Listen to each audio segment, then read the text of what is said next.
Y'all, buckle in because the glitz, the glam, and the Gucci suits just got burned to ashes in a Manhattan courtroom. Remember that overhyped clip from Diddy's bougie 50th birthday bash? Yeah, the one with Jay-Z standing next to him like they were the royal brothers of hip-hop? Well, guess what? That night, that image, it's all a lie. Word just dropped that an audio recording, yes, a real one, was played in court, and the second it started playing, Diddy, the so-called king of cool, completely unraveled.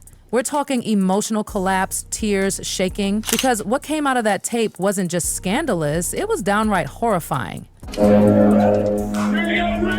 This wasn't just a celebrity feud. This was betrayal so twisted, it made The Sopranos look like Sesame Street. Let's rewind to how this madness started, because the real hero of this horror story, Cassie Ventura.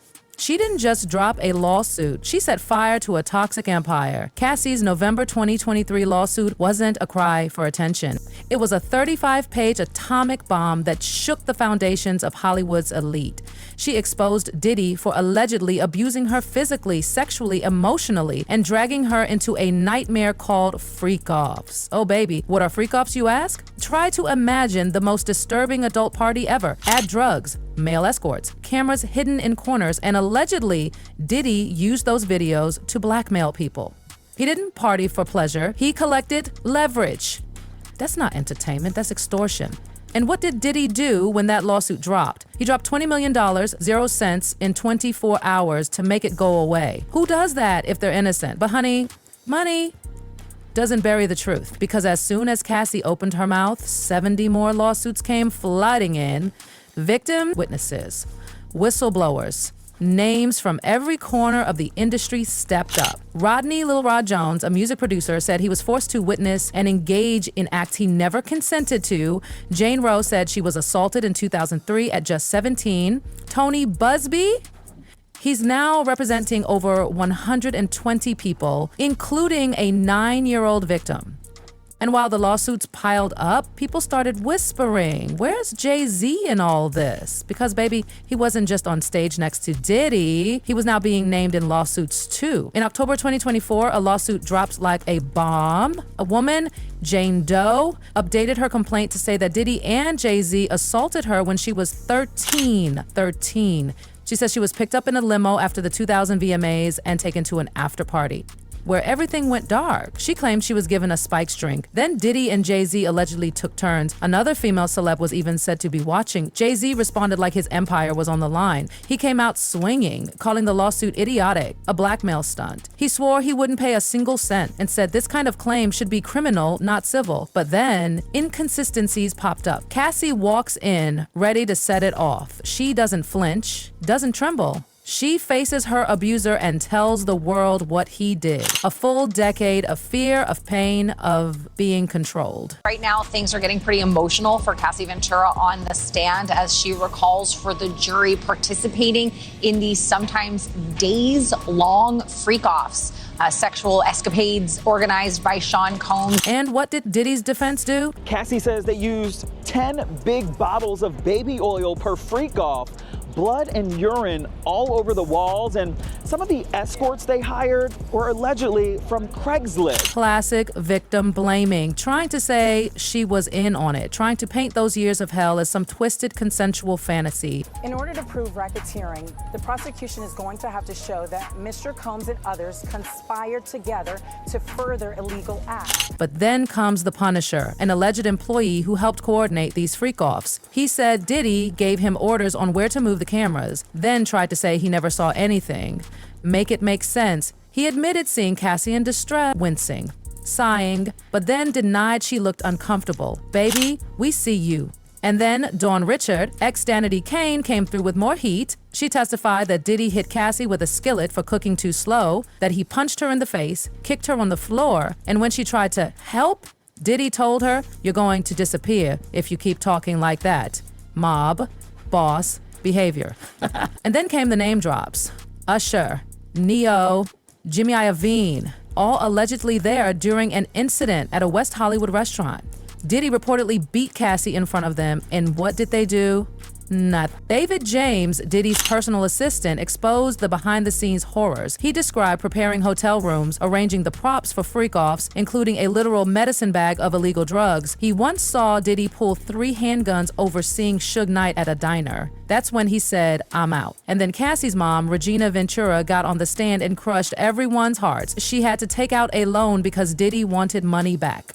She showed bruises Cassie came home with. She read emails from her daughter begging for help as Diddy threatened to release tapes and hurt her and her boyfriend. And then the missing witness twist? Victim 3 disappears. The prosecution can't find her. They've been trying. Subpoenas, calls, everything. She ghosted. And that's when things got even more intense. Maybe she's scared. Maybe someone got to her. But prosecutors are scrambling. They say she had key testimony about Diddy's trafficking operation.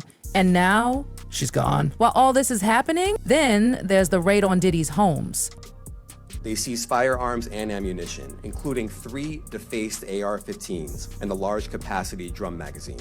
They also seized evidence of the freak-offs, electronic devices that contain images and videos of the freak-offs with multiple victims. They found guns.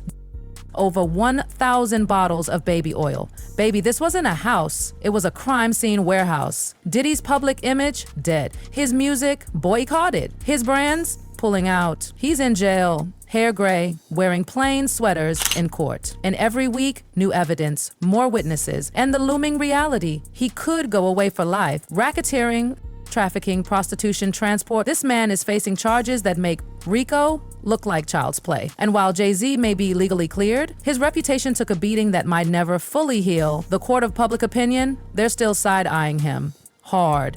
Over 63 civil suits have been filed, many using the gender-motivated violence protection law in New York. Victims say they were silenced for decades. And this isn't just about Diddy, it's about a system, about silence, money, power, and the people who looked away. Cassie Ventura, she changed everything. And no matter what the final verdict is, she already won. She spoke, she was heard, and she showed survivors everywhere that even giants can fall. Gotta keep them there. Right. You need locks on the doors.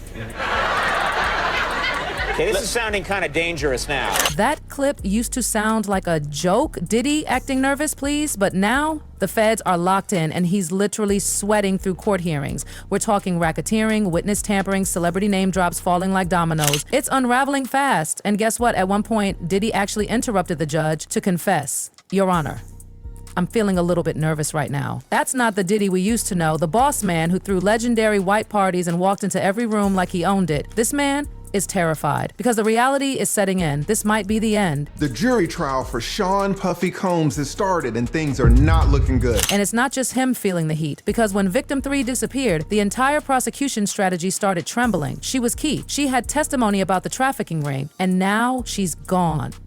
No one can reach her. No one knows where her lawyer is. She vanished right as her voice was about to expose the darkness. Speculation is flying everywhere. Some think she's scared of retaliation. Others say she just doesn't want to relive the trauma on a witness stand. Some say she was threatened, silenced, paid off. We may never know, but what we do know, her absence could mess up this trial in a major way.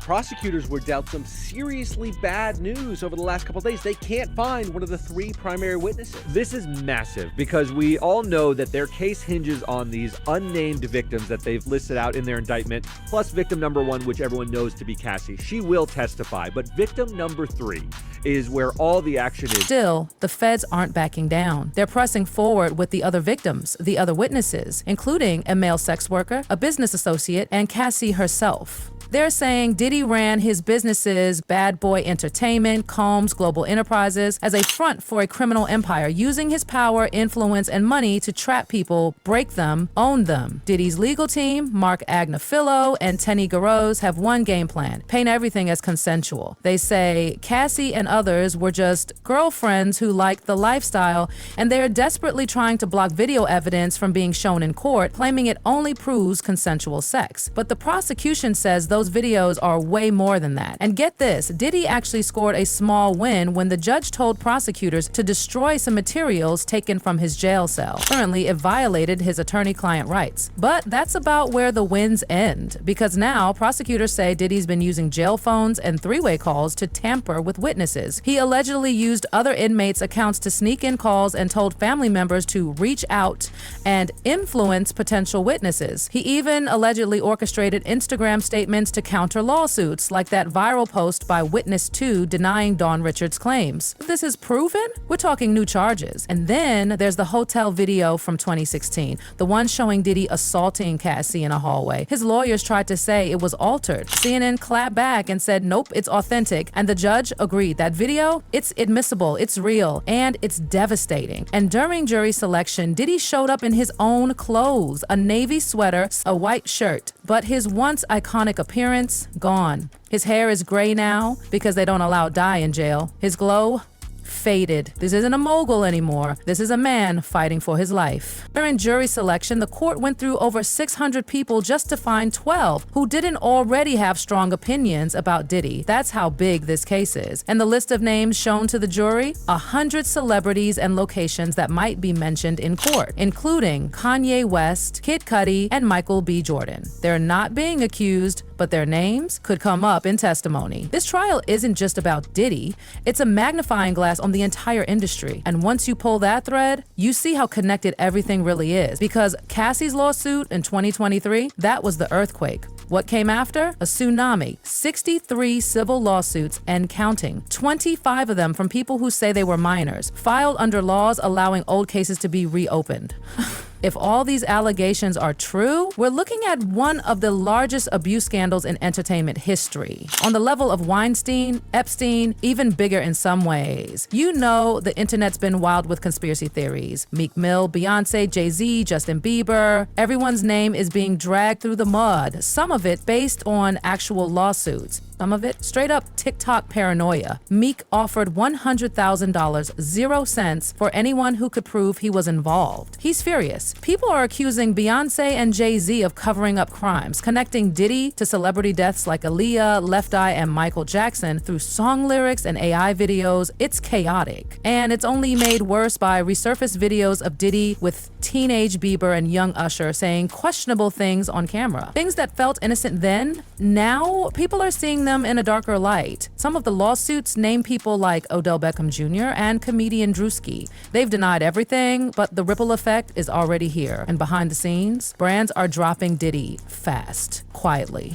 Endorsement deals, gone. Partnerships, erased. Streaming services, labels, even his vodka brand. Everyone is distancing themselves. Because whether or not he's convicted, his legacy is already tainted. Let's be clear, Diddy is facing the rest of his life behind bars. The charges are severe.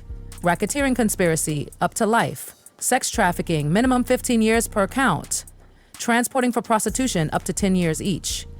If convicted on all, he may never walk free again, and even if he takes a plea deal, which he rejected once already, it would still mean prison time, disgrace, and likely financial ruin. Because Diddy isn't just losing his freedom, he's watching his entire life disintegrate. His businesses collapsing, his money burning through legal fees, settlements, and civil suits. His face, a meme, a cautionary tale, a legacy being redefined. And what about us? We're watching history unfold, watching the culture change, watching survivors be heard because Cassie Ventura's voice?